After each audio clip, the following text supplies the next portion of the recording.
విజయ dairy chairman Chalasani Anjaneyulu రాజీనామా వ్యవహారం political turn తీసుకుంది.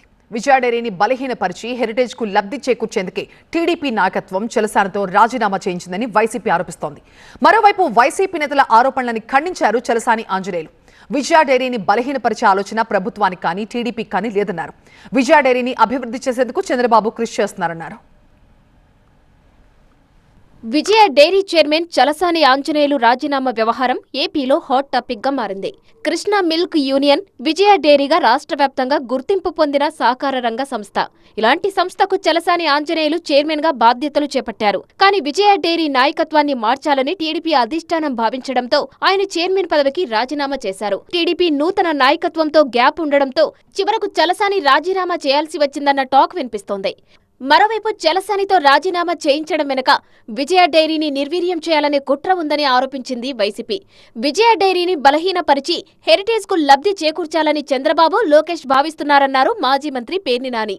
చలసానిని ఇద్దరు మంత్రులు బెదిరించి రాజీనామా చేయించారన్నారాయన. వైసీపీ అధికారంలోకి వచ్చాక విజయ డైరీపై కుట్రలు చేసిన వారికి శిక్ష తప్పదన్నారు పేర్ని నాని.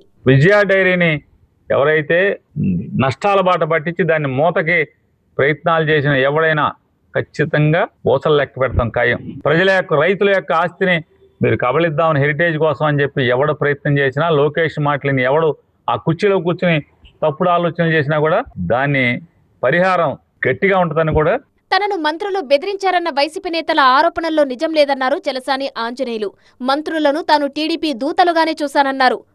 ప్రభుత్వ పార్టీ ఇంకొకరికి చైర్మన్గా అవకాశం ఇవ్వాలనుకుందే. సమన్వయ లోపాన్ని నేను నామినేషన్ వేసిన తర్వాత నాకు కూడా గ్యాప్ వలన తెలవడం జరిగింది.